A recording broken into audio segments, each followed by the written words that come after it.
The sky was red the day Earth died. No clouds, no mercy, just burning air and the sound of sirens swallowed by silence. Captain Leora N. stood inside the orbital station's command deck, watching her home crumble beneath her boots. Ash bloomed where oceans had been. Cities flickered like candles being snuffed out, one by one. Somewhere down there beneath the plumes of nuclear retaliation and alien bombardment were her parents, her brother, and the street corner where she learned to ride a bike. She hadn't cried yet. She couldn't. Behind her, the remnants of humanity's last fleet hung in orbit like fractured bone-scarred cruisers, mangled freighters, and one barely functioning life support colony ship. Half of them were running on patched AI, the other half on hope. None were ready for what came next. A flicker of movement drew her gaze. "Report?" she barked, turning to the slender woman limping toward her, Lt. Rafina Miles. Soot-streaked and bleeding at the temple, saluted out of habit. "The Ark's oxygen recyclers are failing. 2 days at best. Medbays are full. Civilians. We can't fit them all." Leora didn't answer. She walked forward and pressed a shaking hand to the cold glass overlooking the dying planet. "So this is what extinction looks like." "Not yet," Rafina whispered. "Not if Leora had anything to do with it."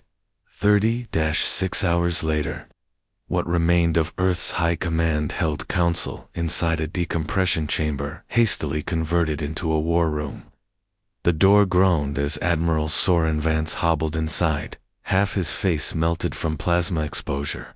He didn't wait to sit. "They're not chasing us," he said, voice rasping like gravel. Leora straightened. "The Zoraki don't need to. They think we're already dead. Then let's use that." Rafina leaned across the makeshift table, her voice trembling. "We ghost them. Jump far and fast. No more fighting. We find a place they'll never follow." "There is no such place," Soren snapped. "The Zoraki seed space with drones. They smell life before it grows." But Leora was already pulling up the NAV. Her fingers trembled as she keyed in an old, half-deleted transmission, a signal from a long-dead scout ship that disappeared 50 years ago beyond the spiral edge. A single line of data, one word, breathable, coordinates here. She pushed the data forward. Deep fringe, no known life, no resource value, a perfect place to hide. Soren's eyes narrowed. "You're gambling on a ghost." "No," Leora said, meeting his gaze. "I'm betting on a future." The jump was suicide, but it was also the only choice. As the warp engine spun up, hundreds of civilians, farmers, hackers, children, and artists clutched each other in prayer. Soldiers stood at silent attention. No one dared breathe too loud. Liora sat strapped into the command chair of the Silverthorn, the lead ship. She looked at the jump coordinates again. Then she looked at the people who had followed her this far.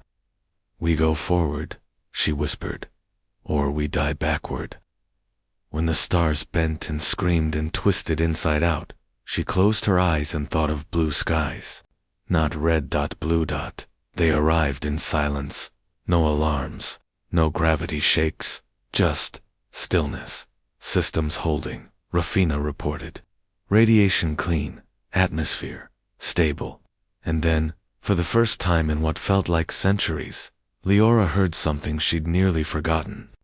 Birdsong. Her breath caught.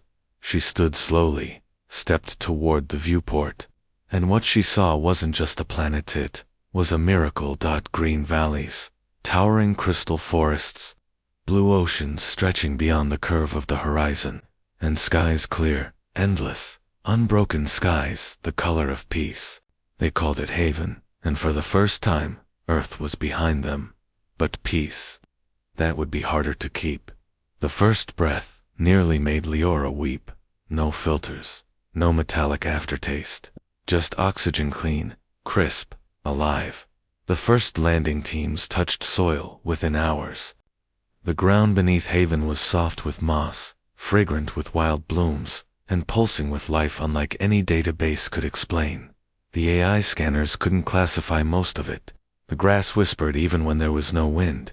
The trees shimmered blue under sunlight. It felt like the planet was watching, but Leora didn't care.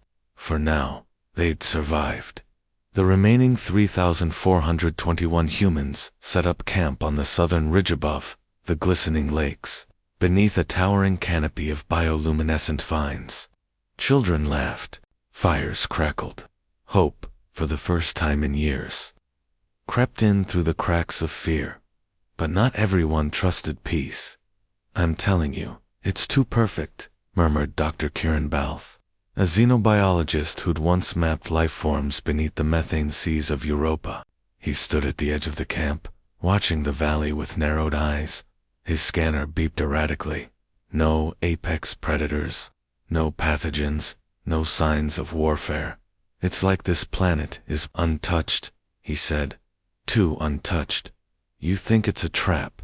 Leora asked beside him, her voice quiet. Kieran hesitated. "I think this planet wasn't meant for us, and I think it knows we're here." Before she could respond, the sky flickered once, twice, then returned to blue. 2 days later, something moved in the forest. The perimeter alarms triggered at 0300 hours.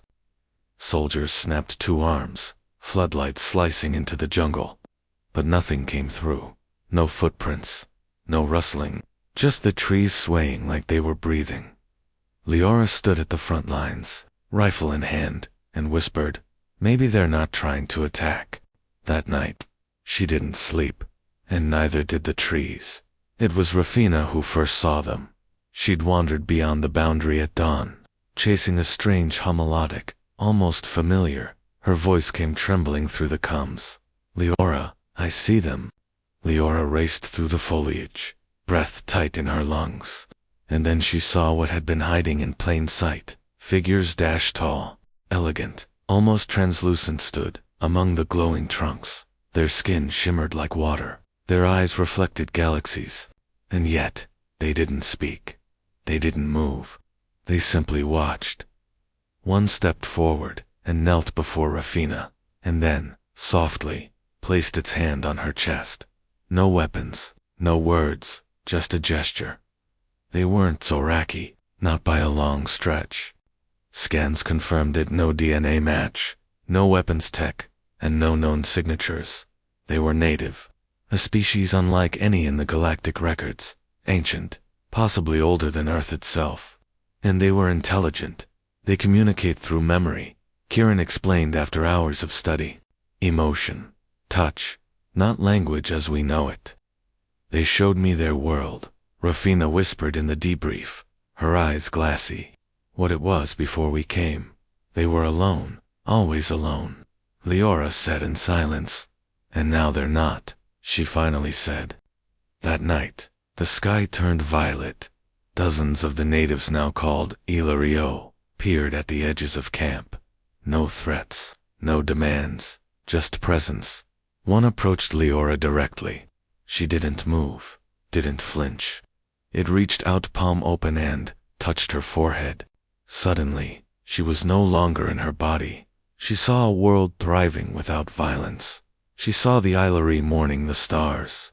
She felt their curiosity, their sorrow, their desire to understand humanity. But underneath it all, one thing pulsed like a drumbeat. "Do not bring your war here." The message was clear. Haven could be home, but it would not survive conflict. When Leora returned to herself, she dropped to her knees, gasping. Rafina caught her before she hit the ground. "What did you see?" she asked. Leora looked at the sky, still blue. "For the first time," she said slowly, "something greater than us wants us to live." But deep inside, a knot of dread tightened in her gut, because peace like this never lasts. 2 weeks passed. No violence, no demands. The Ilaris simply existed alongside them, ghost-like, curious, gentle, and for the first time in human memory, humanity began to heal. Children learned to mimic the Ilaris' glowing hand gestures. Artists painted the trees that sang under moonlight. Farmers began mapping the nutrient-rich soil and planting food that sprouted overnight. Some called it paradise, but Leora didn't believe in paradise. Not anymore, not after Earth. She stood atop the southern ridge, watching the rising sun paint the skies gold. Rafina approached, 2 mugs of rehydrated coffee in hand. "You keep standing here like the sky's going to attack," she teased. "It might," Leora muttered, "or something worse might come through it." Rafina didn't smile. "You felt what they shared, didn't you? The peace, the quiet. They don't want a war." "Neither did we," Leora said. "And look what happened." Rafina placed a hand on her shoulder. "They trust you, you know. Even the Ilari, they came to you first. That doesn't mean I deserve it." But before either could say more, alarms screamed across the camp. They scrambled to the command deck where Kieran was already streaming data onto the main display. Long-range scanners picked up a spike. He said breathlessly, "Grav surge, just past the moon." Someone jumped into orbit. "No," Leora whispered. On screen, a massive vessel unfurled from hyperspace black, Katina's glowing red from its core. Zoraki. They'd been followed somehow. They had been followed. Panic spread through the camp like fire. Families fled to the cave systems. Soldiers armed up, fighters prepped for launch. But Leora raised a hand. "Wait," she said. "They haven't fired." The Zoraki ship loomed above Haven like a vulture, still, silent. And then came the transmission, crackling, guttural, barely decipherable. "Relinquish the planet, or we burn it." The room froze. Leora's voice came like steel. "No." The Admiral's voice broke in over comes. "Leora, we have 100 working fighters at best. One ship like that could erase us. If we run, they'll chase us forever," she snapped. "If we surrender, we lose Haven. We lose the Ilari." Rafina looked at her. "Then what do we do?" Leora clenched her fists. "We don't make the same mistake twice." That night, Leora stood at the edge of the lake where the Ilari waited, glowing faintly beneath the trees. One stepped forward taller than the rest, markings across its skin pulsing like lightning veins. Its presence flooded her with calm and warning. "They know the Zoraki are here," she murmured. Kieran translated, his fingers grazing the Ilari's hand. "They say, this has happened before, that others came, others took." "And?" Leora asked. The Ilari reached down, pressed its hand to the earth. The ground, HUMMED. Suddenly, the lake lit up with bioluminescent energy, and the forest pulsed in response. Vines twisted, trees bent. The planet itself, awakened. Rafina gasped. "The planet is alive." "No," Kieran breathed. "It's connected. The Ilari and Haven. They're one." And Haven was ready to fight. The next morning, the Zoraki deployed ground drones. They marched in formation, blades glowing, drills humming as they approached the southern camp. Standard protocol: soften, invade, annihilate. But this time, the trees fought back. Roots erupted from the soil, impaling the drones mid-stride. Vines lashed out like whips, crushing metal like paper. Even the very air shimmered, disorienting Zoraki sensors. For the first time in recorded history, the Zoraki faltered. Leora stood in the command tower, watching it unfold. "They underestimated us," she whispered. "No," Kieran said beside her. "They underestimated the Ilari, but peace always comes with a price." The Ilari didn't just resist. They absorbed. Each fallen drone's energy was siphoned into the earth. Each broken weapon became part of the trees. The forest grew. Hungrier. Kieran's face paled. "They're evolving." "What are you saying?" Rafina asked. He turned to Leora. "If we let this go on, the Ilari might become something worse than the Zoraki." Leora looked out at the burning forest, the screaming sky, the planet fighting for its soul, and for the first time since Earth fell, she faced an impossible truth. Humanity wasn't just in the middle of a war. They might be the cause of the next one. Smoke twisted across Haven's blue skies. The forest glowed with violent beauty, trees burning at the edges, vines shimmering red-hot from absorbed Zoraki energy. The Ilari stood still in the chaos, their faces unreadable, their presence electric. They had won the battle, but something in the way the forest pulsed beneath their feet told. Leora, the war had only begun. They've bonded with the planet's core, Kieran said inside the command tent, streaming real-time scans onto the holoscreen. They're not just protectors anymore, they're conduits. For what? Rafina asked. Kieran didn't answer. He didn't have to. Outside, the land was changing. Rapidly, trees grew faster. Soil hardened into crystal plate. The wind howled in unnatural harmonics. Haven was shifting into a weapon, or a warning. They weren't designed for war, Kieran added, lowering his voice. We awakened something in them, something ancient, and now it's adapting, preparing for more. More Zoraki, more humans, more invaders. Leora stared at the display. They're becoming what they feared. She whispered. The Zoraki ship remained in orbit, but it hadn't moved since the failed assault. No new drones, no reinforcements, just silence. They're watching, Rafina said, studying the Ilari, and us. They won't stay quiet for long, Leora replied. They're not used to losing. But she wasn't afraid of the Zoraki anymore. She was afraid of what Haven might do next. That night, a child vanished. Myra, 8 years old, daughter of a transport mechanic, went chasing lights in the woods. By the time the search team found her, she stood in a glade, surrounded by dozens of Ilari, hands outstretched, vines gently coiled around her arms. She wasn't hurt, she was glowing. Her eyes shimmered with the same starlit patterns as the Ilari. When she spoke, her voice echoed not just in sound, but in memory. They want to help, Myra said softly, but they don't know how to stop. Leora stepped forward, heart racing. Stop what? Themselves, the child said. Leora called an emergency council meeting. We cannot control them, she said. They're evolving beyond anything we understand. We triggered it. And if we don't act, we may lose this world or worse, become its next victims. So what do you propose? Admiral Soren asked bitterly. That we leave. Maybe we should, Kieran said, surprising everyone. We came looking for refuge, not to reshape a goddamn biosphere. But where do we go? Another voice asked. This is the only place left. Leora looked around the room, met the desperate broken people who had followed her through fire and void. No, she said, we don't run. She turned to Rafina. We talked to them, one last time. At sunrise, Leora stepped alone into the heart of the glowing forest. The trees parted for her like breath. The Ilari waited silent, still, yet burning with memory. She dropped her weapons, removed her armor, and walked barefoot into their world. The leader, the one with markings like lightning veins, stepped forward. Its hand reached for her. She didn't. Flinched out when it touched her.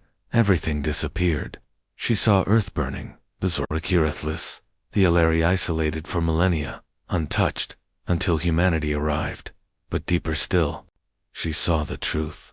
Haven was once a cradle of life for countless species, each of them eventually consumed by the Ilari's endless evolution.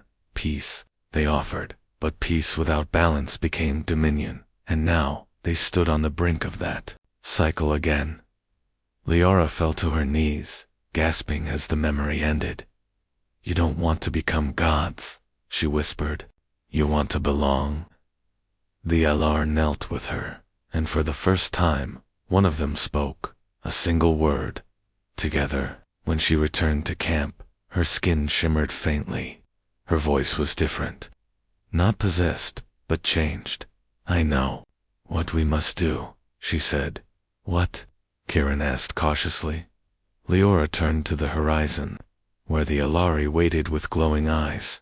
We don't conquer this planet, she said. We merge with it. The air felt different, thicker, warmer charged, with something ancient.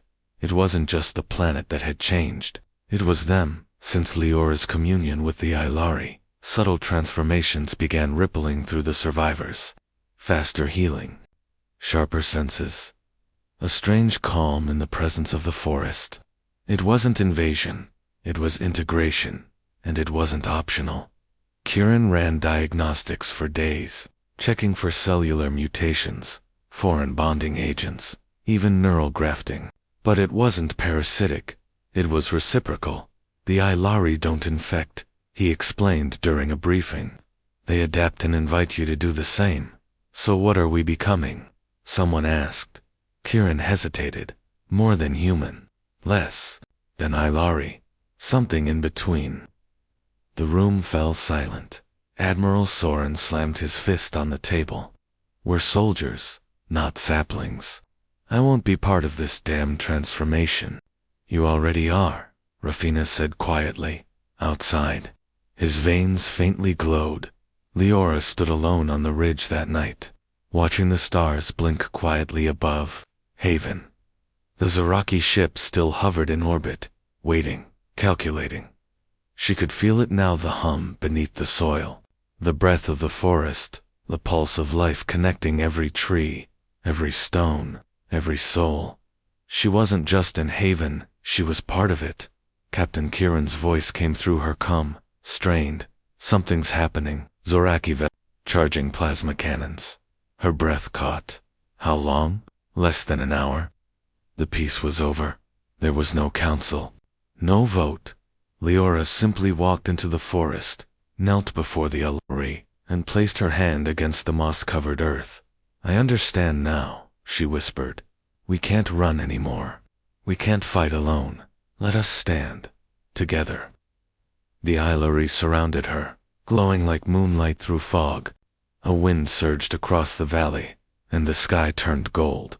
The fusion was seamless. Humans and Ilari joined, not through implants or surgery, but memory, spirit, essence. Across the planet, the survivors lifted their eyes as golden threads of energy linked them to the land, to each other. They didn't lose themselves. They found themselves. Rafina wept as her fingers shimmered with bioluminescence. Soren dropped to one knee, overwhelmed by the silence inside his rage.